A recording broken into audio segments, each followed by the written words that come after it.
কথা বলার, কথা শোনার তৌফিক দান করেছেন।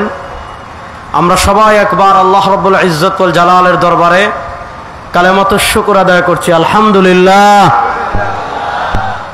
অবদ্দার আকিবটা আমি না করে বেগুন জোরে একবার পড়েন তো, আলহামদুলিল্লাহ, মাশাআল্লাহ। আপনারা সকাল দুপুর থেকে বয়ান শুনছেন, দেশের প্রখ্যাত আলেমগণ বয়ান করছেন। আগামী আরো 2 দিন বয়ান শুনবেন। মধ্যখানে আমার মতো নাচিজ ইলম আমলহীন একজন মানুষকে মুরব্বীরা স্মরণ করেছেন। আমি চলে আসছি। এখানে আমার ডানে বামে উলামায়ে কেরামের এক বিশাল জামাত বসা। ওনাদের সামনে এমনি সাধারণ মানুষের মাহফিলে বয়ান করা সহজ, বয়ান করা যায়। এখানে বয়ান করা কঠিন, এজন্য খুব লম্বা সময় নষ্ট করব না। ছোট ছোট কয়েকটা কথা বলে আমি আপনাদের থেকে বিদায় নেব। আল্লাহ তাআলা আমাকে যেন ইখলাসের সাথে বিশুদ্ধ কথা বলার তৌফিক দান করেন। আল্লাহ তাআলা আপনাদের সবাইকে যেন আলোচনার শুরু থেকে নিয়ে শেষ পর্যন্ত মনোযোগ সহকারে শোনার তৌফিক দান করেন। সবাই বলেন আমিন। আমাদের রাসূল সাল্লাল্লাহু আলাইহি ওয়াসাল্লামের প্রাতিষ্ঠানিক নবুয়তের জীবনের 2টা ভাগ আছে। এর ভিতর একটা ভাগ হলো মাক্কি জীবন, আর আরেকটা ভাগ হলো মাদানী জীবন।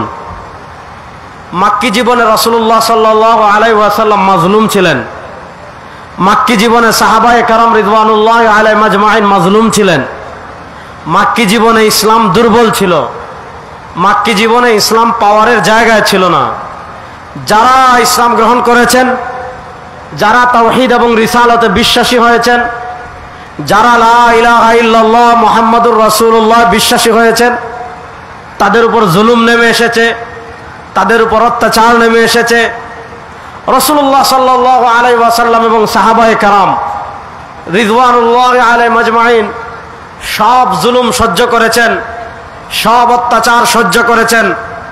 একবার হাবশা হিজরত করলেন, 2 বার হাবশা হিজরত করলেন।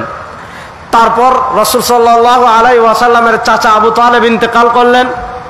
আম্মাজান খাদিজাতুল কুবরা রাদিয়াল্লাহু তাআলা আনহা ইন্তেকাল করলেন। আল্লাহ রাসূল সাল্লাল্লাহু আলাইহি ওয়াসাল্লাম মানসিকভাবে অনেকটা দুর্বল হয়ে গেলেন। আল্লাহ তাআলা রাসূল সাল্লাল্লাহু আলাইহি ওয়াসাল্লামকে মেহরাজে নিয়ে গেলেন। সুবহানাল্লাযী আসরা বিআবদিহি লাইলাম মিনাল মাসজিদিল হারাম ইলাল মাসজিদিল আকসাল্লাযী বারাকনা হাওলা ওয়ান নাজমি ইযা হাওয়া মা যাল্লা সাহিবুকুম ওয়া মা গাওয়া ওয়া মা ইয়ানতিকু আনিল হাওয়া ইন হুয়া ইল্লা ওয়াহয়ুন ইউহা আল্লামাহু শাদীদুল কুওয়া যু মিররাতিন ফাস্তাওয়া। আল্লাহ তাআলা বর্ণনা করতে করতে বলেন সুম্মা দানা ফাতাদাল্লা ফাকানা কাবা কাউসাইনি আও আদনা। আল্লাহ তাআলা তার হাবিবকে কত মহব্বত করতেন, আল্লাহ তাআলা তার হাবিবকে কত ভালোবাসতেন। রাসূলুল্লাহ সাল্লাল্লাহু আলাইহি ওয়াসাল্লামের চাচা আবু তালেব ইন্তেকাল করেছেন। রাসূলুল্লাহ সাল্লাল্লাহু আলাইহি ওয়াসাল্লামকে আবু তালেব বাহিরে তার ছায়া ছিলেন। রাসূলুল্লাহ সাল্লাল্লাহু আলাইহি ওয়াসাল্লামের ঘরের ছায়া ছিলেন। হযরত খাদিজাতুল কুবরা রাদিয়াল্লাহু তাআলা আনহা, হযরত খাদিজাতুল কুবরা রাদিয়াল্লাহু তাআলা আনহা ইন্তেকাল করলেন। আল্লাহ রাসূল সাল্লাল্লাহু আলাইহি ওয়াসাল্লামের উপর জুলুম বেড়ে গেল। আল্লাহ রাসূল সাল্লাল্লাহু আলাইহি ওয়াসাল্লামের উপর অত্যাচার বেড়ে গেল। আল্লাহ রাসূল সাল্লাল্লাহু আলাইহি ওয়াসাল্লামকে সান্ত্বনা দেওয়ার জন্য আল্লাহ কি করেছেন? আমার নবীকে বায়তুল মাকদিস নিয়ে গিয়েছেন। আমার নবীকে বায়তুল মাকদিস নিয়ে গিয়ে ইমামুল আম্বিয়া বানিয়েছেন। আমার নবীকে সাইয়্যিদু ওয়ালাদি আদম বানিয়েছেন। আমার নবীর কদম মুবারক এক মুহূর্তের জন্য বায়তুল মাকদিস পড়েছে। আল্লাহ বলেন সুবহানাল্লাযী আসরা বিআবদিহি লাইলাম মিনাল মাসজিদিল হারাম ইলাল মাসজিদিল আকসাল্লাযী বারাকনা হাওলা। আমার হাবিবের কদম মুবারক এক মুহূর্তের জন্য বায়তুল মাকদিস পড়েছে। আল্লাহ বলেন আমার হাবিবের এক মুহূর্তের কদম মুবারকের বদৌলতে পুরো বায়তুল মাকদিসকে তোমাদের জন্য বরকতপূর্ণ করে দিয়েছি। রাসূলুল্লাহ সাল্লাল্লাহু আলাইহি ওয়াসাল্লামকে আল্লাহ তাআলা সুম্মা দানা ফাতাদাল্লা ফাকানা কাবা কাউসাইনি আও আদনা। আল্লাহ তাআলা জান্নাত দেখালেন, আল্লাহ তাআলা জাহান্নাম দেখালেন, আল্লাহ তাআলা সরাসরি তার সাথে কথা বললেন। হযরত ইবনে আব্বাসের রওয়ায়াত অনুযায়ী রাসূলুল্লাহ সাল্লাল্লাহু আলাইহি ওয়াসাল্লাম আল্লাহকে দেখেছেন। আম্মা জান আয়েশা রাদিয়াল্লাহু তাআলা আনহার মত অনুযায়ী দেখেন নাই, বিভক্তিতে গেলাম না। রাসূলুল্লাহ সাল্লাল্লাহু আলাইহি ওয়াসাল্লাম মেরাজ থেকে ফিরে আসলেন। কাফেরদের অত্যাচার আরো বেড়েছে, কাফেরদের জুলুম আরো বেড়েছে, কাফেরদের অত্যাচার আরো বেড়েছে। রাসূল সাল্লাল্লাহু আলাইহি ওয়াসাল্লাম সাহাবায়ে কেরাম রিদওয়ানুল্লাহি আলাইহিম আজমাইনকে বললেন, মদিনার পরিবেশ মক্কার পরিবেশ আর মক্কায় থাকার মতো নাই। ইতিমধ্যে বায়াতে আকাবা 1 বার 2 বার হয়েছে। সাহাবায়ে কেরাম আস্তে আস্তে আস্তে আস্তে আস্তে আস্তে আস্তে আস্তে একজন, দুইজন, তিনজন, চারজন, পাঁচজন করে সুস্থ সবল যত সাহাবী আছেন সব সাহাবী হিজরত করে মদিনায় চলে গিয়েছেন। মক্কার কাফেররা যখন দেখলো দুর্বল সাহাবী এবং মুহাম্মদুর রাসূলুল্লাহ সাল্লাল্লাহু আলাইহি ওয়াসাল্লাম এবং তার একান্ত সিদ্দিক আকবর এবং আলী ছাড়া আর কেউ নাই, সব মদিনায় চলে গিয়েছেন। রাসূলুল্লাহ সাল্লাল্লাহু আলাইহি ওয়াসাল্লামকে মক্কার কাফেররা তখন চূড়ান্তভাবে হত্যা করার ষড়যন্ত্র করলো। যেদিন তাকে হত্যা করার জন্য তার ঘর ঘেরাও করেছে, রাসূলুল্লাহ সাল্লাল্লাহু আলাইহি ওয়াসাল্লামকে আল্লাহ তাআলা মক্কা থেকে মদিনায় হিজরত করার নির্দেশ দিলেন। মনোযোগ, আমার মূল পয়েন্টে চলে আসছি। রাসূলুল্লাহ সাল্লাল্লাহু আলাইহি ওয়াসাল্লাম মক্কা থেকে মদিনায় হিজরত করা শুরু করেছেন। রাসূল সাল্লাল্লাহু আলাইহি ওয়াসাল্লাম বিপদ সংকুল পথে যখন মক্কা থেকে মদিনার পথে হিজরত করা শুরু করেছেন, রাসূল সাল্লাল্লাহু আলাইহি ওয়াসাল্লাম আল্লাহর কাছে কি দোয়া করেছেন? তিনটা দোয়া করেছেন। রব্বি আদখিলনি মুদখালা সিদকিন ওয়া আখরিজনি মুখরাজা সিদকিন ওয়াজআলনি মিন লাদুনকা সুলতানান নাসীরা। আল্লাহ রাসূল সাল্লাল্লাহু আলাইহি ওয়াসাল্লাম যখন মক্কা থেকে মদিনার উদ্দেশ্যে হিজরত করেছেন, হিজরতের সময় আল্লাহ রাব্বুল ইজ্জত ওয়াল জালালের কাছে তিনটা দোয়া করেছেন, যে তিন দোয়া আল্লাহ তাআলা সূরা বনী ইসরাঈলে উল্লেখ করেছেন। তাফসীর ইবনে কাসিরে লম্বা ব্যাখ্যা পাবেন, তাফসীর ইবনে জারীর তাবারিতে লম্বা ব্যাখ্যা পাবেন। আল্লাহ রাসূল সাল্লাল্লাহু আলাইহি ওয়াসাল্লাম এক নম্বর দোয়া করেছেন, রব্বি আদখিলনি মুদখালা সিদক, আয় আল্লাহ আমাকে মদিনায় শান্তি এবং নিরাপত্তার সাথে প্রবেশ করান। দুই নম্বর দোয়া করেছেন, ওয়া আখরিজনি মুখরাজা সিদক, আয় আল্লাহ আমাকে মক্কা থেকে শান্তি এবং নিরাপত্তার সাথে বের করে দেন। খুবই কমন দোয়া। এক নম্বর দোয়া, আয় আল্লাহ শান্তি এবং নিরাপত্তার সাথে মদিনায় প্রবেশ করান। দুই নম্বর দোয়া, আয় আল্লাহ শান্তি এবং নিরাপত্তার সাথে মক্কা থেকে বের করে দেন। তিন নম্বর দোয়া করেছেন, ওয়াজআলনি, এই পয়েন্টটা ভালো করে বুঝবেন। তিন নম্বর দোয়া করেছেন, ওয়াজআলনি মিন লাদুনকা সুলতানান নাসীরা। তিন নম্বর দোয়া করেছেন, ওয়াজআলনি মিন লাদুনকা সুলতানান নাসীরা, আয় আল্লাহ আপনি আমার জন্য আপনার পক্ষ থেকে সাহায্যকারী ভূখণ্ড দান করেন। আপনি আমার জন্য আপনার পক্ষ থেকে সাহায্যকারী ভূখণ্ড তথা ক্ষমতা দান করেন। প্রশ্ন হলো, আল্লাহ নবী সাল্লাল্লাহু আলাইহি ওয়াসাল্লাম সুলতানের দোয়া কেন করলেন? আল্লাহ রাসূল সাল্লাল্লাহু আলাইহি ওয়াসাল্লাম ভূখণ্ডের দোয়া কেন করলেন? আল্লাহ রাসূল সাল্লাল্লাহু আলাইহি ওয়াসাল্লাম পাওয়ারের দোয়া কেন করলেন? তাফসীর ইবনে কাসির খুললে দেখবেন, তাফসীর ইবনে জারীর তাবারি খুললে দেখবেন, হযরত কাতাদা ব্যাখ্যা করেছেন আল্লাহ রাসূল সাল্লাল্লাহু আলাইহি ওয়াসাল্লাম সুলতানের দোয়া কেন করেছেন। তাফসীর ইবনে কাসির এসেছে, তাফসীর ইবনে জারীর তাবারিতে এসেছে, হযরত মাকহুল এবং কাতাদা বর্ণনা করেছেন, লিইকামাতি ফারাইদিল্লাহ ওয়া লিইকামাতি দীনিল্লাহ ওয়া লিইকামাতি হুদুদিল্লাহ। আল্লাহ রাসূল সাল্লাল্লাহু আলাইহি ওয়াসাল্লাম মক্কায় 13 বছর পার করেছেন, কিন্তু তিনি মক্কায় পরিপূর্ণ দ্বীন বাস্তবায়ন করতে পারেন নাই। তিনি মক্কায় ইসলামী শরিয়ার সকল ফরজ বিধানাবলী বাস্তবায়ন করতে পারেন নাই। তিনি মক্কায় ইসলামী দণ্ডবিধি বাস্তবায়ন করতে পারেন নাই। প্রশ্ন হলো, মক্কায় তাকে আল্লাহ তাআলা যত বিধানাবলী দিয়েছেন সব বিধানাবলী রাসূল সাল্লাল্লাহু আলাইহি ওয়াসাল্লাম কেন বাস্তবায়ন করতে পারেন নাই? মক্কায় কেন পূর্ণাঙ্গ দ্বীন বাস্তবায়ন করতে পারেন নাই? মক্কায় কেন দণ্ডবিধি বাস্তবায়ন করতে পারেন নাই? কারণ একটা, মক্কার ক্ষমতায় ইসলাম ছিল না, মক্কার পাওয়ারে ইসলাম ছিল না। মক্কার ক্ষমতায় ছিল আবু জাহাল, মক্কার পাওয়ারে ছিল আবু জাহাল। মক্কার ক্ষমতায় ছিল উতবা, মক্কার পাওয়ারে ছিল উতবা। মক্কার পাওয়ারে ছিল উমাইয়া, মক্কার ক্ষমতায় ছিল উমাইয়া। মক্কার পাওয়ারের জায়গায় ছিল উমাইয়া। এজন্য রাসূল সাল্লাল্লাহু আলাইহি ওয়াসাল্লাম মক্কা 13 বছর উপলব্ধি করতে পেরেছিলেন, পূর্ণাঙ্গ দ্বীন যদি প্রতিষ্ঠা করতে হয়, পূর্ণাঙ্গ শরিয়া যদি বাস্তবায়ন করতে হয়, ইসলামের সকল ফরজ বিধানাবলী যদি বাস্তবায়ন করতে হয়, অপরাধ, দুর্নীতি, দমন, খুন, চাঁদাবাজি, টেন্ডারবাজি, সন্ত্রাসী যদি বন্ধ করতে হয়, ধর্ষণ যদি বন্ধ করতে হয়, তাহলে ইসলামী দণ্ডবিধি বাস্তবায়ন করতে হবে। আর ইসলামী দণ্ডবিধি যদি বাস্তবায়ন করতে হয়, তাহলে রাষ্ট্র ক্ষমতায় ইসলামকে নিয়ে যেতে হবে। এজন্য আল্লাহ রাসূল সাল্লাল্লাহু আলাইহি ওয়াসাল্লাম দোয়া করেছেন, ওয়াজআলনি মিন লাদুনকা সুলতানান নাসীরা। মাদানী জীবনে যান, মাদানী জীবনে লম্বা ব্যাখ্যা করব না, কারণ মাদানী জীবন থেকে আমার সোজা চলে আসতে হবে 1447, আর 1447 থেকে ব্যাখ্যা করে করে আসবো 2025, মধ্যখানে আর ব্যাখ্যা করব না।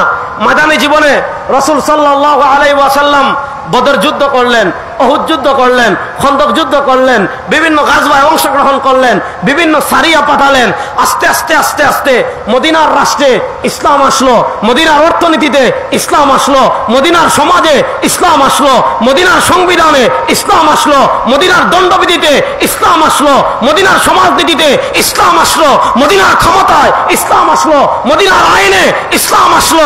যখন মদিনার ঘর থেকে থেকে নিয়ে রাষ্ট্র পর্যন্ত, যখন মদিনার ব্যক্তি পরিচয় থেকে নিয়ে মদিনার রাষ্ট্র ব্যবস্থা পর্যন্ত, মদিনার গড় থেকে নিয়ে শুরু করে মদিনার বিচার ব্যবস্থা পর্যন্ত, মদিনার গড় থেকে শুরু করে মদিনার অর্থনীতি পর্যন্ত সব জায়গায় ইহুদিবাদী ইজমকে খবর দিয়ে আল্লাহ রাসূল সাল্লাল্লাহু আলাইহি ওয়াসাল্লাম যখন ইসলামের বিচার ব্যবস্থা প্রতিষ্ঠা করলেন, ইসলামের দণ্ডবিধি প্রতিষ্ঠা করলেন, ইসলামের অর্থনীতি প্রতিষ্ঠা করলেন, ইসলামের সংবিধান প্রতিষ্ঠা করলেন, ইসলামী রাষ্ট্র প্রতিষ্ঠা করলেন, বিদায় হজ্জে আল্লাহ রাব্বুল ইজ্জত ওয়াল জালাল আয়াত নাযিল করে দিলেন, আল ইয়াউমা আকমালতু লাকুম দীনাকুম ওয়া আতমামতু আলাইকুম নি'মাতি ওয়া রাদিতু লাকুমুল ইসলাম দীনা।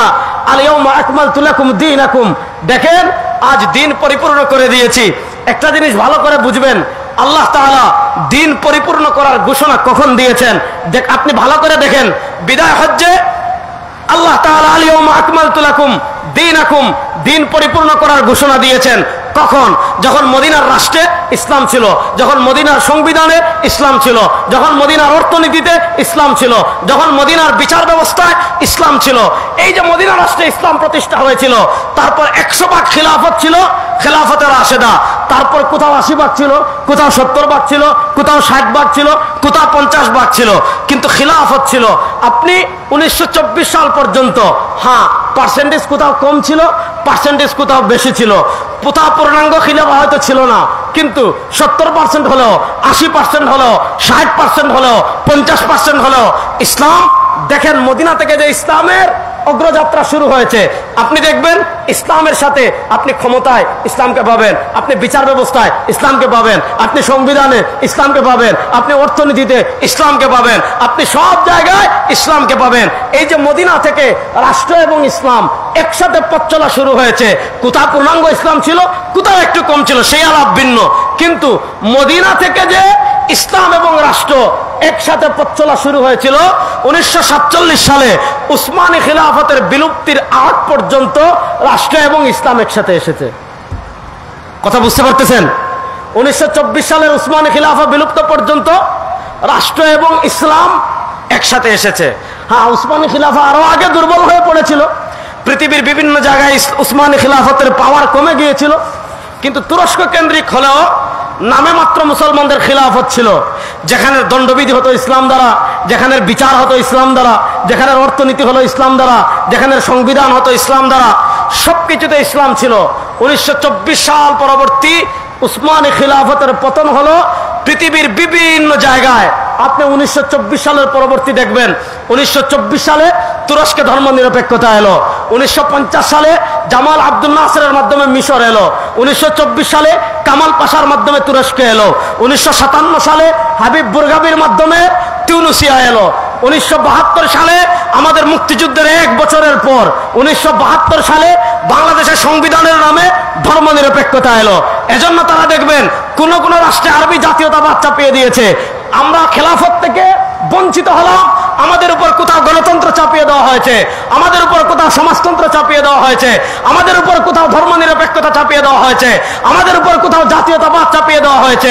আপনি তুর্কিস্তানে যাবেন, তুর্কিস্তানে গেলে দেখবেন ওখানে সমাজতন্ত্র চাপিয়ে দিয়েছে। আপনি জাজিরাতুল আরবে যাবেন, ওখানে গেলে দেখবেন আরবি জাতীয়তাবাদ চাপিয়ে দিয়েছে। আপনি বাংলাদেশে আসবেন, তুরস্কে যাবেন, আপনি তিউনিসিয়া যাবেন, আলজেরিয়ায় যাবেন, আলবেনিয়ায় যাবেন, এ সকল রাষ্ট্রগুলোতে গেলে দেখবেন তারা রাষ্ট্র ক্ষমতা থেকে ইসলাম সরিয়েছে আর সেখানে মানব রচিত ধর্ম নিরপেক্ষতা চাপিয়ে দিয়েছে। এবার আসেন মূল কথায় আসে, আমি আপনাদেরকে ভালো করে বুঝাই ধর্ম নিরপেক্ষতা কি। ভালো করে বুঝেন, ধর্মের প্রশ্নে কোনো মুসলমান কখনো নিরপেক্ষ হতে পারে না। না, বেগুন যেরকম ধর্মের প্রশ্নে মুসলমান কখনো নিরপেক্ষ হতে পারে, সবাই বেগুন যেরকম ধর্মের প্রশ্নে মুসলমান কখনো নিরপেক্ষ হতে পারে। ধর্মের প্রশ্নে আমরা অটল, আমাদের ধর্ম ইসলাম।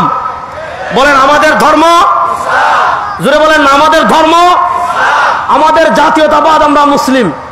বলেন আমাদের ধর্ম, জোরে বলেন আমাদের ধর্ম, আমাদের জাতীয়তাবাদ আমরা মুসলিম। হ্যাঁ বলবেন হুজুর আপনি বাংলাদেশি পরিচয় স্বীকার করেন না? অবশ্যই করি। আমাদের দেশীয় পরিচয় বাঙালি না। যারা বলবে আপনার দেশীয় পরিচয় বাঙালি, সবগুলা ভারতের পাঁচটা গোলাম। আমাদের দেশীয় পরিচয় বাঙালি না, আমাদের দেশীয় পরিচয় বাংলাদেশি। কিন্তু আমাদের কাছে দেশের থেকে ইসলাম বড়, আমাদের থেকে দলের থেকে ইসলাম বড়, আমাদের কাছে খানকার চেয়ে ইসলাম বড়, আমাদের কাছে নেতার থেকে ইসলাম বড়, আমাদের কাছে নেত্রীর থেকে ইসলাম বড়। সারা দুনিয়ার যত মুসলিম আছে, সে ফিলিস্তিনে থাকুক, সে আফগানে থাকুক, সে পাকিস্তানে থাকুক, সে বাংলাদেশে থাকুক, সারা পৃথিবীর মুসলমানদের জাতীয় পরিচয় একটা, আমরা মুসলিম। বলেন, সারা পৃথিবীর মুসলমানদের জাতীয় পরিচয় একটা, আমরা। এর বাইরে আমাদের আর কোনো জাতীয়তাবাদ নাই। হ্যাঁ বলবেন তাহলে আমাদের বাংলাদেশি, অবশ্যই আমি স্বীকার করি আমাদের দেশীয় পরিচয় আমরা বাংলাদেশি, কিন্তু আমাদের জাতীয় পরিচয় আমরা মুসলিম। আচ্ছা বলেন, এই যে গত 2 বছর গাজায় আমার ভাইরা শহীদ হয়েছে, আমরা কষ্ট পেয়েছে কি পাই নাই? জোরে বলেন, আমরা কষ্ট পেয়েছে কি পাই নাই? পেয়েছি। ভালো করে বুঝেন, আপনি যদি বলেন ফিলিস্তিনে আমার 65,000 মানুষ 2 বছরে শহীদ হয়েছে, আপনি যদি বলেন আপনি কষ্ট পান নাই, আমি বলবো আপনি মুসলমান নামদারি মুনাফিক ছাড়া কিচ্ছু না। এই যে গাজায় মুসলমান রক্ত ঝরাইলে আমরা কষ্ট পাই, আরাকানে মুসলমান রক্ত ঝরালে আমরা কষ্ট পাই, কাশ্মীরে মুসলমান শহীদ হলে আমরা কষ্ট পাই, বসনিয়ায় মুসলমান শহীদ হলে আমরা কষ্ট পাই, চেচনিয়ায় মুসলমান শহীদ হলে আমরা কষ্ট পাই, ইয়ামানে মুসলমান শহীদ হলে আমরা কষ্ট পাই, ইরাকে মুসলমান শহীদ হলে আমরা কষ্ট পাই, আফ্রিকায় মুসলমান শহীদ হলে আমরা কষ্ট পাই, বসনিয়া হার্জেগোভিনায় মুসলমান শহীদ হলে আমরা কষ্ট পাই, চীনের উইগুরে মুসলমান শহীদ হলে আমরা কষ্ট পাই, লেবাননে মুসলমান শহীদ হলে আমরা কষ্ট পাই, 70,000 মাইল দূরে মুসলমান শহীদ হলে কষ্ট পাই কেন? তার সাথে আমাদের জাতীয়তাবাদের সম্পর্ক আছে। তারাও মুসলিম, আমরাও মুসলিম, তারাও মুসলিম, আমরাও মুসলিম। আসেন, 1924 সালের পরে মুসলমান রাষ্ট্রগুলোতে তারা ধর্মনিরপেক্ষতা চাপিয়ে দিয়েছে। আসেন, ধর্মনিরপেক্ষতাকে লম্বা ব্যাখ্যা করব না। মাদ্রাসার ছাত্রদেরকে আমি একটা বইয়ের নাম বলে, এটা পড়বেন। হযরত শেখুল ইসলাম জাস্টিস মুফতি মোহাম্মদ তাকি উসমানী হাফিজাহুল্লাহ, তিনি একটা বই লিখেছেন হাকিমুল উম্মত কি সিয়াসি আফকার। হাকিমুল উম্মত আশরাফ আলী থানভী রাহিমাহুল্লাহর রাজনৈতিক দৃষ্টিভঙ্গি। সেই বইয়ে পাবেন পৃথিবীতে খ্রিস্টান রাষ্ট্র যেগুলো ছিল, মনোযোগ যুবকরা এই পয়েন্টটা ভালো করে বুঝবেন। পৃথিবীতে খ্রিস্টান রাজ্য যেগুলো ছিল, এই খ্রিস্টান রাজ্য তাদের ধর্ম দ্বারা শাসিত হয়েছে খুব কম দিন। খ্রিস্টান রাজ্যগুলো ধর্ম দ্বারা পরিচালিত হয়েছে খুব কম দিন। খ্রিস্টান রাজ্যগুলো কেমনে পরিচালিত হয়েছে? খ্রিস্টান রাজ্য যে কিছুদিন এমন ছিল যে তাদের রাষ্ট্রের উপর ধর্মের প্রবল প্রভাব ছিল, অর্থাৎ তাদের রাষ্ট্রের সবকিছু নিয়ন্ত্রণ করত ধর্ম, এবং ধর্মযাজক যারা আছে তারা তাদের রাষ্ট্রের সবকিছু নিয়ন্ত্রণ করত। মনে করেন রাষ্ট্রের রাষ্ট্রপতি হবে কে, নির্ধারণ করে দিত খ্রিস্টানদের গির্জা। তাদের সেনাপ্রধান কে হবে, নির্ধারণ করে দিত তাদের গির্জা। তাদের বিচার ব্যবস্থা কি হবে, নির্ধারণ করে দিত তাদের গির্জা। তাদের অর্থনীতি কি হবে, নির্ধারণ করে দিত তাদের গির্জা। তাদের আইন কি হবে, নির্ধারণ করে দিত তাদের গির্জা। তারা কার সাথে যুদ্ধ করবে, নির্ধারণ করে দিত গির্জা। তারা কার সাথে সন্ধি করবে, নির্ধারণ করে দিত তাদের গির্জা। তাদের রাষ্ট্র পরিচালনার মৌলিক ভিত্তি কি হবে, নির্ধারণ করে দিত গির্জা। তাদের সংবিধান কি হবে, নির্ধারণ করে দিত গির্জা। অর্থাৎ খ্রিস্টান রাজ্যগুলো রাষ্ট্রপ্রধান যারা হতো তারা হতো শুধু নামে মাত্র, কিন্তু সব কিছু নিয়ন্ত্রণ করত গির্জা থেকে ধর্মযাজক। ধর্মযাজক যাকে বলতো সেই প্রধানমন্ত্রী হতো। ধর্মযাজক যে আইন দিত সেটাই রাষ্ট্রের সংবিধান হতো। ধর্মযাজক যে বিচার ব্যবস্থা দিত সেটাই রাষ্ট্রের বিচার ব্যবস্থা হতো। ধর্মযাজক যেটাকে প্রাধান্য দিত সেটাই রাষ্ট্রের সংবিধান হতো। এখন যারা রাষ্ট্র পরিচালনা করত তারা দেখলো এটাতে একটা বিশাল পেচের জায়গা, সবকিছুতে গির্জাওয়ালারা মাথা ঘামায়, সবকিছুতে তারা বাগড়া দেয়। তারা বাগড়া দেওয়ার কারণে তারা দেখলো রাষ্ট্র উন্নতি হচ্ছে না। তারা মনে করলো রাষ্ট্র অগ্রগতির পথে এরা বাধা। এজন্য তারা কি করলো, তারা একটা স্লোগান তৈরি করলো। কি স্লোগান? ধর্ম থাকবে গির্জায়, রাষ্ট্র রাষ্ট্রের মতো থাকবে। খ্রিস্টানরা একটা স্লোগান জারি করেছে, ধর্ম আলাদা রাষ্ট্র আলাদা। শেখুল ইসলাম তাকি উসমানী তার বইয়ে লিখেছেন, হাকিমুল উম্মত মুজাদ্দিদে দ্বীন ও মিল্লাত আল্লামা আশরাফ আলী থানভী রাহিমাহুল্লাহ তার বইয়ে লিখেছেন, খ্রিস্টানরা তখন একটা স্লোগান জারি করলো, কায়সার কায়সার, গির্জা গির্জা। গির্জা থাকবে গির্জার মতো, রাষ্ট্র থাকবে রাষ্ট্রের মতো। অর্থাৎ রাষ্ট্রের আইন কি হবে, গির্জা মাথা ঘামাবে না। রাষ্ট্রের বিচার ব্যবস্থা কি হবে, গির্জা মাথা ঘামাবে না। রাষ্ট্রের সংবিধান কি হবে, গির্জা মাথা ঘামাবে না। রাষ্ট্র কার সাথে যুদ্ধ করবে, গির্জা মাথা ঘামাবে না। রাষ্ট্র কার সাথে সন্ধি করবে, গির্জা মাথা ঘামাবে না।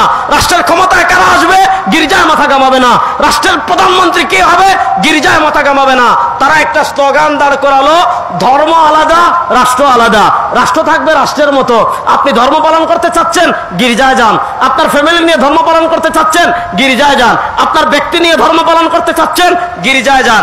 এবার বলেন ধর্ম আলাদা রাষ্ট্র আলাদা, পয়েন্ট মনোযোগ, ধর্ম আলাদা রাষ্ট্র আলাদা, ধর্ম আলাদা রাষ্ট্র আলাদা। এই চিন্তা মুসলমানদের না খ্রিস্টানদের? আরে বেগুন বদ্দারা জোরে কোন না, এই চিন্তাটা মুসলমানদের না খ্রিস্টানদের? এবার খ্রিস্টানরা তাদের রাষ্ট্র পরিচালনার জন্য মূলনীতি দাঁড় করালো, ধর্ম আলাদা রাষ্ট্র আলাদা। এবার তাদের দেখলো যে এই বিষাক্ত ট্যাবলেট তো মুসলমানদেরকে খাওয়াতে হবে, তাহলে এই ট্যাবলেট মুসলমানদেরকে কেমনে খাওয়াবো? তখন তারা মুসলমানদের জন্য একটা লেবাস বের করলো, একটা পোশাক বের করলো, যে পোশাকের নাম হলো সেকুলারিজম, যে পোশাকের নাম হলো ধর্মনিরপেক্ষতা। এই ধর্মনিরপেক্ষতার পোশাক লাভিয়ে মুসলমানদেরকে তারা শিখিয়েছে।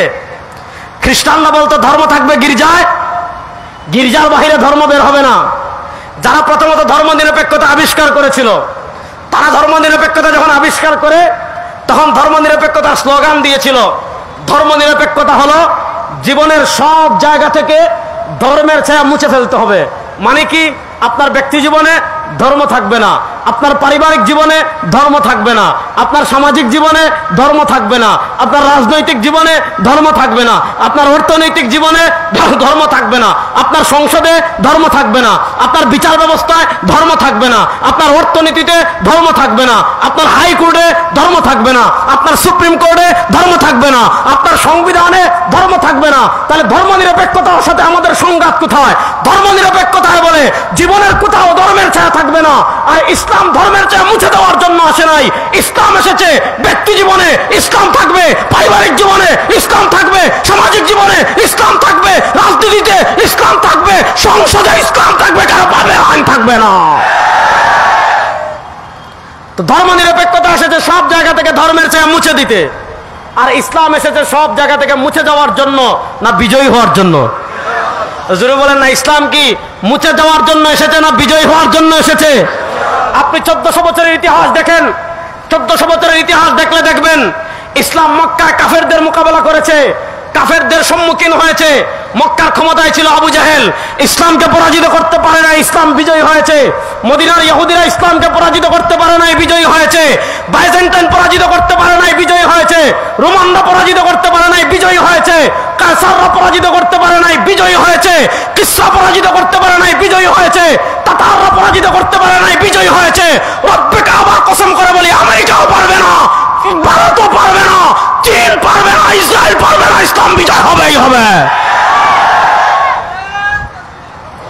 ইসলামকে পরাজিত করতে পৃথিবীর কেউ পারবে? বলে না, ইসলামকে পরাজিত করতে পৃথিবীর কেউ পারবে?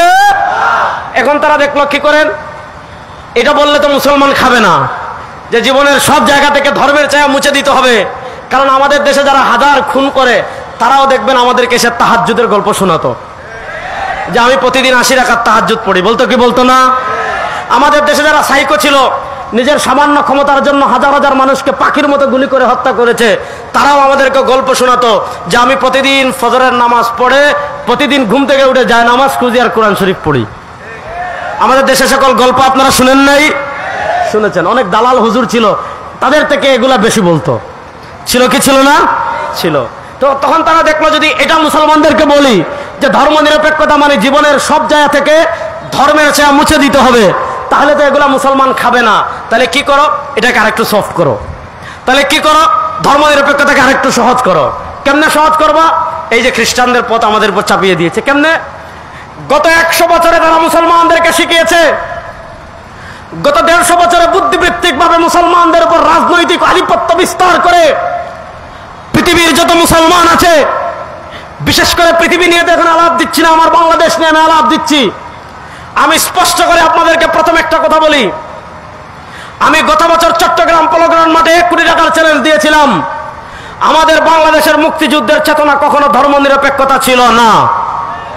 আমাদের বাংলাদেশের মুক্তিযুদ্ধের প্রকৃত চেতনা ছিল 3টা। বলেন কয়টা? আমাদের বাংলাদেশের মুক্তিযুদ্ধের চেতনা ছিল সাম্য, মানবিক মর্যাদা, সামাজিক ন্যায় বিচার। মুক্তিযুদ্ধ চলাকালীন বলা হয়েছিল এই তিনটা চেতনাকে সামনে রেখে আমরা মুক্তিযুদ্ধ করি: সাম্য, মানবিক মর্যাদা, সামাজিক ন্যায় বিচার। আর দেশ স্বাধীন হওয়ার 1 বছরের পর আমাদের 72-এর সংবিধান, এটা বাংলাদেশে বসে লেখা হয় নাই, এটা লেখা হয়েছিল ভারতে। ওই ভারতের প্রেসক্রিপশনে 72-এর সংবিধানে বাংলাদেশে ধর্মনিরপেক্ষতা চাপিয়ে দেওয়া হয়েছে। 2024-এর জুলাই আগস্টের গণবিপ্লবের পর বাংলাদেশে আর ধর্মনিরপেক্ষ মতবাদ চলতে দেওয়া হবে না। স্পষ্ট ভাষায় বলি, বাংলাদেশে ধর্মনিরপেক্ষ মতবাদ আর চলবে। আপনারা কি ভয় পাচ্ছেন? জুড়ে বলেন, বাংলাদেশে ধর্মনিরপেক্ষ মতবাদ আর চলবে। এখন তারা মুসলমানদেরকে আরেকটা ট্যাবলেট সহজ করে দিয়েছে। কি বলে? খ্রিস্টানরা বলে ধর্ম থাকবে গির্জায়, রাষ্ট্রের কোথাও ধর্ম থাকবে না। খ্রিস্টানরা বলে ধর্ম থাকবে গির্জায়, রাষ্ট্র পরিচালনায় ধর্ম থাকবে না। খ্রিস্টানরা বলে ধর্ম থাকবে গির্জায়, বিচার ব্যবস্থায় ধর্ম থাকবে না। খ্রিস্টানরা বলে ধর্ম থাকবে গির্জায়, অর্থনীতিতে ধর্ম থাকবে না। খ্রিস্টানরা বলে ধর্ম থাকবে গির্জায়, আপনার সংবিধানে ধর্ম থাকবে না। খ্রিস্টানরা বলে ধর্ম থাকবে গির্জায়, সংসদে ধর্ম থাকবে না। এবার মুসলমানদেরকে তারা শিখিয়েছে ইসলাম থাকবে মসজিদে, মুসলমানদেরকে শিখিয়েছে ইসলাম থাকবে মাদ্রাসায়, মুসলমানদেরকে শিখিয়েছে ইসলাম থাকবে খানকায়, মুসলমানদেরকে শিখিয়েছে ইসলাম থাকবে মাজারে, মুসলমানদেরকে শিখিয়েছে ইসলাম থাকবে ব্যক্তি জীবনে, মুসলমানদেরকে শিখিয়েছে ইসলাম থাকবে নামাজে, মুসলমানদেরকে শিখিয়েছে ইসলাম থাকবে রোজায়। রাষ্ট্রে ইসলাম লাগবে না, বিচার ব্যবস্থায় ইসলাম লাগবে না, অর্থনীতিতে ইসলাম লাগবে না, সংসদে ইসলাম লাগবে না, সংবিধানে ইসলাম লাগবে না, হাইকোর্টে ইসলাম লাগবে না, সুপ্রিম কোর্টে ইসলাম লাগবে না। খ্রিস্টানরা বলতো গির্জা গির্জা, কায়সার কায়সার, গির্জা আলাদা, রাষ্ট্র আলাদা। এই মুসলমানদের ভিতর গত 100 বছরে তারা এই চেতনা ছড়িয়ে দিয়েছে ধর্ম থাকবে মাদ্রাসায়, ধর্ম থাকবে খানকায়, ধর্ম থাকবে মাজারে, রাষ্ট্র ধর্ম লাগবে না, বিচার ব্যবস্থায় ধর্ম লাগবে না, অর্থনীতিতে ধর্ম লাগবে না। এজন্য মুসলমানদেরকে তারা শিখিয়েছে ধর্ম আলাদা, রাষ্ট্র আলাদা। বলেন নাউজুবিল্লাহ। আরে বেগুন জুড়ে কন্যা নাউজুবিল্লাহ। আচ্ছা বলেন, ধর্ম আলাদা, রাষ্ট্র আলাদা, ভালো করে বুঝেন। ধর্ম আলাদা, রাষ্ট্র আলাদা, এই চিন্তাটা মুসলমানদের না খ্রিস্টানদের? জোরে বলেন, এই চিন্তা মুসলমানদের না খ্রিস্টানদের? এবার এই খ্রিস্টানদের চিন্তাটা তারা আমাদের ভিতর পুশ করে দিয়েছে ধর্ম নিরপেক্ষতার নামে। এজন্য দেখবেন আমরা যদি মসজিদে জুমার বয়ানে ইসলামী রাষ্ট্র প্রতিষ্ঠার কথা বলি, আমরা যদি ওয়াজ মাহফিলে ইসলামী বিচার ব্যবস্থার কথা বলি, আমরা তাফসির মাহফিলে ইসলামী অর্থনীতির কথা বলি, আমরা যদি তাফসির মাহফিলে ধর্ম নিরপেক্ষতার কথা বলি, আমরা যদি তাফসির মাহফিলে আপনার সমাজতন্ত্রের বিরুদ্ধে বক্তব্য দেই, আমরা যদি ওয়াজ মাহফিলে গণতন্ত্রের বিপক্ষে বক্তব্য দেই, আমাদের দেশে এমন বুদ্ধিজীবী আছে তারে একটা বোম মারলেও সূরা ফাতিহা শুদ্ধ করে পড়তে পারবে না। সে আমাদেরকে চক্ষুতে বসে জ্ঞান দেবে, হুজুর আপনারা ধর্ম নিয়ে বাড়াবাড়ি করেন কেন? বলে কি বলে না? সে আমাদেরকে বলে হুজুর ধর্ম নিয়ে বাড়াবাড়ি করেন কেন? এই ধর্ম নিরপেক্ষতার বিষ গত 100 বছর তারা মুসলমানদের উপর চাপিয়ে দিয়েছে। এজন্য দেখবেন বাংলাদেশে 72 সালে যখন প্রাতিষ্ঠানিকভাবে ধর্ম নিরপেক্ষতা চাপিয়ে দিয়েছে, পৃথিবীর যতগুলো মুসলিম রাষ্ট্র তারা ধর্ম নিরপেক্ষতা চাপিয়ে দিয়েছে, সে সকল রাষ্ট্রের অবস্থা দেখেন। তুরস্কে যখন ধর্ম নিরপেক্ষতা চাপিয়ে দিয়েছিল, তুরস্কের অবস্থা কি হয়েছিল? আযান নিষিদ্ধ করা হয়েছে, হিজাব নিষিদ্ধ করা হয়েছে, নামাজ নিষিদ্ধ করা হয়েছে, আরবি আযান পরিবর্তন করা হয়েছে, আরবি বর্ণমালা পরিবর্তন করা হয়েছে, দাড়ি রাখা নিষিদ্ধ করা হয়েছে, মসজিদকে জাদুঘর বানানো হয়েছে, কেউ যদি আরবি একটা অক্ষর পড়ে তাকে ফাঁসি দেওয়া হয়েছে। তুরস্কে ধর্ম নিরপেক্ষতা চাপিয়ে দেওয়া হয়েছে, তুরস্ককে নিঃশেষ করে দিয়েছিল। আপনি দেখেন তিউনিসিয়া ধর্ম নিরপেক্ষতা চাপিয়ে দিয়েছিল, তিউনিসিয়া তারা আরবি বর্ণমালা নিষিদ্ধ করেছে, আলেমদেরকে গণহারে ফাঁসি দিয়েছে। বাদ দেন তিউনিসিয়ার গল্প, বাদ দেন তুরস্কের গল্প। আমাদের বাংলাদেশ রাষ্ট্রের মৌলিক সমস্যা কি? আমাদের বাংলাদেশ রাষ্ট্রের যতগুলো মৌলিক সমস্যা আছে তার ভিতর অন্যতম মৌলিক সমস্যা হলো আমাদের এখানে ধর্ম নিরপেক্ষতার নামে কাঠামোগত গত 54 বছর ইসলাম বিদ্বেষ চাষ করা হয়েছে। এই বাংলাদেশে আপনারা দেখেছেন অনেক প্রতিষ্ঠান এমন ছিল যেখানে হিজাব পরে আপনি চাকরি করতে পারবেন না, এমন সরকারি এজেন্সি এমন ছিল যেখানে দাঁড়িয়ে রেখে আপনি চাকরি করতে পারবেন না। গত 15 বছরের বাংলাদেশ আপনারা দেখেছেন ধর্ম নিরপেক্ষতার নামে কাঠামোগত ইসলাম বিদ্বেষ কোন পর্যন্ত চলে গিয়েছে। বিভিন্ন ভার্সিটিতে আপনারা দেখেছেন গোয়েন্দারা নজর রাখতো কারা ফজরের নামাজে যায়, গোয়েন্দারা নজর রাখতো কারা আপনার টাকনুর উপরে প্যান্ট পরে। দেখা যাচ্ছে যারা ফজরের নামাজে যায়, যারা টাকনুর উপরে প্যান্ট পরে, যারা দাড়ি রাখে, তাদেরকে জঙ্গি বানিয়ে, তাদেরকে মৌলবাদ সাজিয়ে, তাদেরকে গুম করে ক্রসফায়ারে হত্যা করার ঘটনা আমাদের দেশে হয়েছে কি হয় নাই? আমি স্পষ্ট করে বলি, বাংলাদেশে রাজাকার রাজাকার খেলার দিন শেষ। বাংলাদেশে মৌলবাদ মৌলবাদ খেলার দিন শেষ। বাংলাদেশে জঙ্গি জঙ্গি খেলার দিন শেষ। আমাদেরকে জঙ্গি একদল বানাতে চেয়েছিল বাংলাদেশে। আমি সব জায়গায় বলি আমার বক্তৃতায়, আমরা দাড়ি রাখার কারণে, টুপি রাখার কারণে, পাঞ্জাবি পরার কারণে গত 15 বছর আমাদেরকে যারা পাকিস্তানি রাজাকার বলতো, আমাদেরকে যারা পাকিস্তানি রাজাকার বলতো, তাদের 14 গোষ্ঠী ভারতীয় রাজাকার। বাংলাদেশের কোন আলেম কখনো ভারতে পালিয়ে যায় নাই।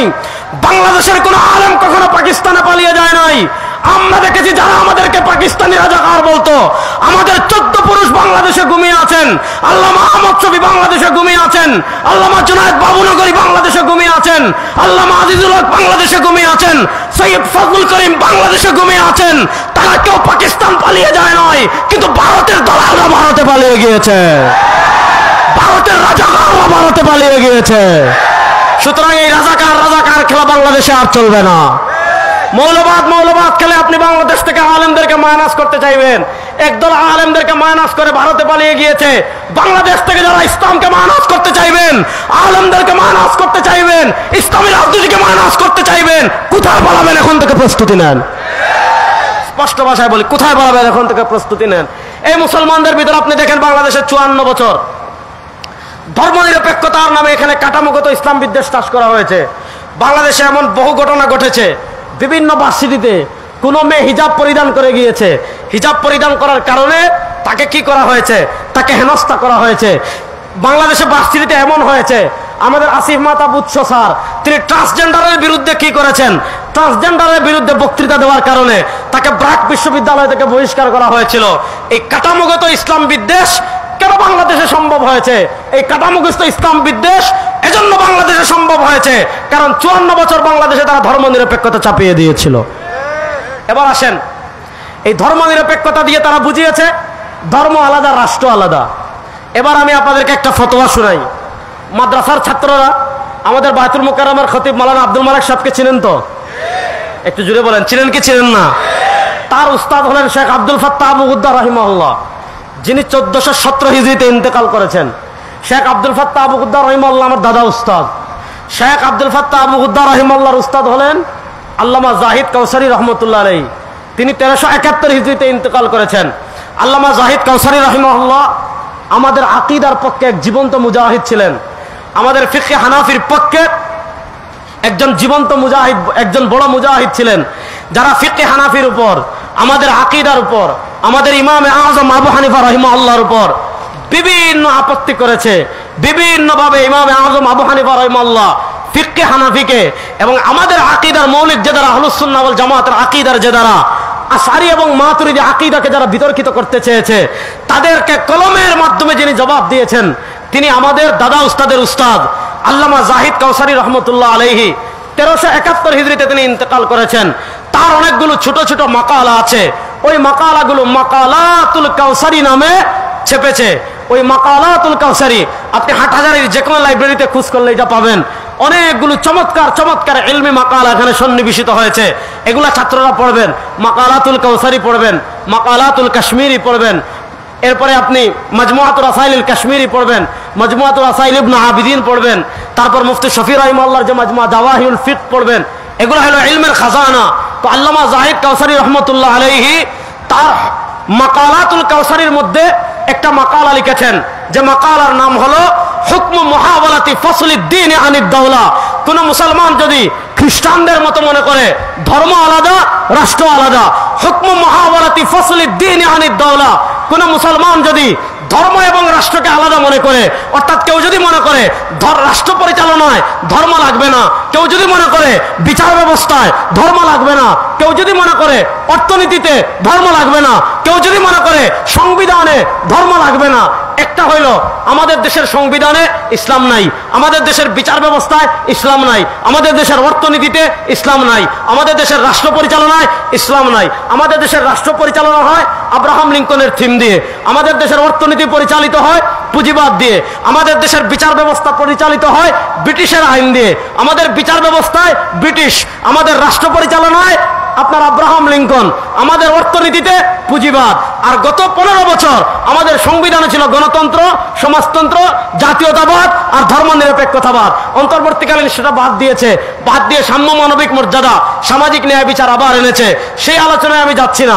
আমাদের বিচার ব্যবস্থায় ইসলাম নাই, আমাদের অর্থনীতিতে ইসলাম নাই, আমাদের রাষ্ট্র পরিচালনায় ইসলাম নাই। একটা হলো নাই, কিন্তু কোন মুসলমান যদি এই আকীদা ধারণ করে, আল্লামা জাহিদ কাউসারী রহমতুল্লাহ আলাইহি একটা মাকালা লিখেছেন, হুকম মুহাওয়ালাতি ফাসলি দ্বীন আনিদ দাওলা। কোন মুসলমান যদি মনে করে ধর্ম আলাদা, রাষ্ট্র আলাদা, আল্লামা কাউসারী রহমতুল্লাহ আলাইহি স্পষ্ট ভাষায় ফতোয়া দিয়েছেন, ফাল মুসলিমু ইযা তালাবা বিমিসলি যালিকা ফি সালামাতি আকলিহি। কোন মুসলমান যদি সুস্থ মস্তিষ্কে এই কথা বলে ধর্ম আলাদা, রাষ্ট্র আলাদা, তার ঈমান থাকবে না, সাথে সাথে মুরতাদ হয়ে যাবে। তার ঈমান থাকবে না, সাথে সাথে কি হয়ে যাবে? মুরতাদ হয়ে যাবে। এবার আসেন, আমি জানি আজকে আমাদের হযরতের জানাজা আছে, এজন্য আমি আপনাদেরকে খুব লম্বা সময় নষ্ট করব না। আমি আপনাদেরকে খুব সহজ করে আরো দুইটা কথা বলে বিদায় নেব। এই বাংলাদেশের বয়স 54 বছর হয়েছে। এই 54 বছরে আপনারা বাংলাদেশে ধর্মনিরপেক্ষতা দেখেছেন। এই 54 বছরের বাংলাদেশে আপনারা বাঙালি জাতীয়তাবাদ দেখেছেন। এই 54 বছরের বাংলাদেশে আপনারা সমাজতন্ত্র দেখেছেন। এই 54 বছরের বাংলাদেশে আপনারা গণতন্ত্র দেখেছেন। এই 54 বছরের বাংলাদেশে আপনারা মুক্তিযুদ্ধের পক্ষ শক্তি দেখেছেন। 54 বছরের বাংলাদেশে নানা তন্ত্রের শাসন দেখেছেন। 54 বছরের বাংলাদেশে নানা মন্ত্রের শাসন দেখেছেন। আপনারা দেখেছেন তারা ধর্মনিরপেক্ষতার নামে আমাদের উপর ইসকনকে চাপিয়ে দিয়েছে। ধর্মনিরপেক্ষতার নামে আমাদের দেশে উগ্রবাদী হিন্দুবাদকে চাপিয়ে দিয়েছে। ধর্মনিরপেক্ষতার নামে আমাদের দেশে শিক্ষা সিলেবাসে হিন্দুত্ববাদী শিক্ষা সিলেবাস চালু করেছে। আপনি কোরআনের জিহাদের কথা বললে আপনাকে তারা জঙ্গি বানিয়ে দিবে। আপনি কোরআনের কিতালের কথা বললে আপনাকে তারা জঙ্গি বানিয়ে দিবে। আপনি ইসলামী রাষ্ট্রের কথা বললে আপনাকে তারা জঙ্গি বানিয়ে দিবে। প্রশ্ন হলো, জিহাদের কথা বললে যদি আমরা জঙ্গি হয়ে যাই, তাহলে আমার ভাই আলিফকে যারা চট্টগ্রামে হত্যা করেছে সেই ইসকনকে কেন বাংলাদেশে জঙ্গি বলা হয় না? যারা আমার মা বোনদেরকে দর্শন করেছে কেন তাদেরকে বাংলাদেশে জঙ্গি বলা হয় না? আপনারা দেখবেন এই যে ইসকনের আস্ফালন, এই যে হিন্দুত্ববাদীদের আস্ফালন, এই যে ভারতীয় আধিপত্যবাদ, এগুলার মূলে কি? এগুলার মূলে হলো ধর্মনিরপেক্ষতা। আপনারা ইসকনকে বাংলাদেশে নিষিদ্ধ করতে চান কি চান না? আপনারা বাংলাদেশে ইসকন নিষিদ্ধ এই দাবির সাথে একমত আছেন না নাই? দেখেন, আমি হিজবুত তাহরিরকে সাপোর্ট করি না, আমি জেএমবিকে সাপোর্ট করি না। প্রশ্ন হলো, উগ্রবাদের নামে যদি বাংলাদেশে হিজবুত তাহরিরকে নিষিদ্ধ করেন, উগ্রবাদের নামে যদি বাংলাদেশে জেএমবিকে নিষিদ্ধ করেন, উগ্রবাদিতার নামে যদি বাংলাদেশে আনসারুল্লাহ বাংলা টিমকে নিষিদ্ধ করেন, উগ্রবাদিতার নামে বিভিন্ন সংগঠন গোয়েন্দা সংস্থা তৈরি করে তারপর সেটাকে নিষিদ্ধ করে, প্রশ্ন হলো, উগ্রবাদিতার কারণে যদি হিজবুত তাহরির নিষিদ্ধ হয়, উগ্রবাদিতার কারণে যদি জামাতুল মুজাহিদিন নিষিদ্ধ হয়, তাহলে উগ্রবাদিতার কারণে বাংলাদেশে কেন ইসকনকে নিষিদ্ধ করা হবে না? আপনারা দেখেছেন আমাদের বাংলাদেশে একের পর এক ইসলাম বিরোধী যত ষড়যন্ত্র আছে, বাংলাদেশের মানচিত্র এবং বাংলাদেশের স্বাধীনতা ভূখণ্ডের বিরুদ্ধে যত ষড়যন্ত্র আছে সবগুলোর সাথে ইসকন জড়িত আছে না নাই? জোরে বলেন না, সবগুলোর সাথে ইসকন জড়িত আছে না নাই? আমরা অন্তর্বর্তীকালীন সরকারকে বলবো, বাংলাদেশে জেএমবিকে যেমন নিষিদ্ধ করেছেন, হিজবুত তাহরিরকে যেমন নিষিদ্ধ করেছেন, বাংলাদেশের মুসলমানরা সাম্প্রদায়িক সম্প্রীতিতে বিশ্বাসী। সাম্প্রদায়িক সম্প্রীতিতে বিশ্বাসী বলেই এই হাটহাজারীতে আমি বয়ান করছি। বাংলাদেশের সর্ববৃহৎ মাদ্রাসা উম্মুল মাদারিসের পাশে হিন্দুদের মন্দির আছে। জীবনে মাদ্রাসা থেকে একটা ইটের টুকরাও কেউ মন্দিরে নিক্ষেপ করে নাই। বোঝা গেল বাংলাদেশের মুসলমান ধর্মীয় সম্প্রীতি যতটুকু বিশ্বাসী, পৃথিবীর কেউ ততটুকু ধর্মীয় সম্প্রীতি রক্ষা করতে পারে নাই। কিন্তু ধর্মীয় সম্প্রীতির নামে আপনারা যদি ইসকনকে বাংলাদেশে আশ্রয় দেন, ইসকনের বিরুদ্ধে যদি জিহাদ করার প্রয়োজন হয়, যুদ্ধ করার প্রয়োজন, আমরা যুদ্ধ করার জন্য প্রস্তুত আছি।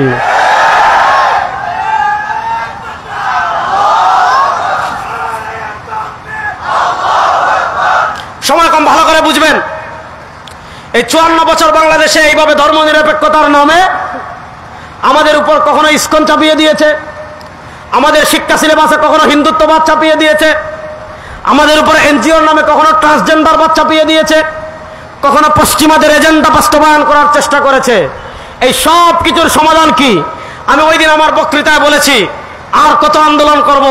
এক একটা ইস্যু আছে, এক একবার আন্দোলন করি, মাঠে নামি, এটা শেষ, আরেকটা আসে, আবার আন্দোলন করি, আবার মাঠে নামি, আরেকটা ইস্যু আসে, আবার মাঠে নামি, আবার আন্দোলন করি। এভাবে আন্দোলন করতে করতে আর রক্ত দিতে দিতে আমাদের বাংলাদেশি মুসলমান ক্লান্ত হয়ে যাচ্ছে, তাদের হায়াত ফুরিয়ে যাচ্ছে।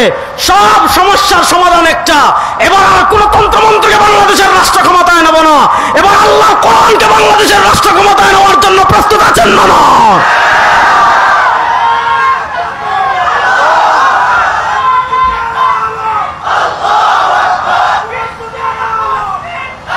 শুনেন, বাংলাদেশ আমরা 54 বছর দেখেছি। এই 54 বছর বাংলাদেশে অনেক শাসন করেছেন। বাংলাদেশের একটা মৌলিক সমস্যা হলো আমাদের দেশের দুর্নীতি। 54 বছর বাংলাদেশের কেউ দুর্নীতি বন্ধ করতে পেরেছে? আপনি কাদের দিয়ে দুর্নীতি বন্ধ করবেন? যাদের দিয়ে দুর্নীতি বন্ধ করতে চাইবেন তারাই হাজার হাজার কোটি টাকা বিদেশে পাচার করে। পৃথিবীতে এমন কোন নজির নাই যে দেশের ব্যাংক ডাকাতি হয়ে যায়। পৃথিবীতে এমন কোন নজির নাই যে দেশের শেয়ার বাজার ডাকাতি হয়ে যায়। পৃথিবীতে এমন কোন নজির নাই আমাদের দেশের গরিব মানুষেরা মাথার ঘাম পায়ে ফেলে প্রবাস থেকে রেমিটেন্স পাঠায়, দেশের ব্যাংকে আসে। আমাদের দেশের শ্রমিকরা মাথার ঘাম পায়ে ফেলে কাপড় বানায়, রাষ্ট্রের আর্ন হয়। আমাদের বাংলাদেশের অর্থনীতি দাঁড়িয়ে আছে গার্মেন্টস শিল্প এবং রেমিটেন্সের উপর। আমাদের প্রবাসীরা রেমিটেন্স পাঠায়, আমাদের গার্মেন্টস শ্রমিকরা কষ্ট করে মাথার ঘাম পায়ে ফেলে পোশাক তৈরি করে, রাষ্ট্রের রিজার্ভ তৈরি হয়, রাষ্ট্রের টাকা জমা হয়। আমাদের কৃষক শ্রমিকরা আমাদের ট্যাক্সের টাকা হয়, রাষ্ট্রের ফান্ড তৈরি হয়। গত 54 বছর আপনারা দেখেছেন যারা বিভিন্ন তন্ত্রমন্ত্র এবং মানুষের স্লোগান দিয়ে রাষ্ট্র পরিচালনা করেছে, তারা ব্যাংক ডাকাতি করেছে, শেয়ার বাজার ডাকাতি করেছে, দুর্নীতি করেছে, বাজারের টাকা চুরি করেছে, উন্নয়নের নামে রোডের বদলে বাস দিয়েছে, তেল চুরি করেছে, ডাল চুরি করেছে, ইট চুরি করেছে, মোবিল চুরি করেছে, আলকাতরা চুরি করেছে, জানালার পর্দাও চুরি করেছে।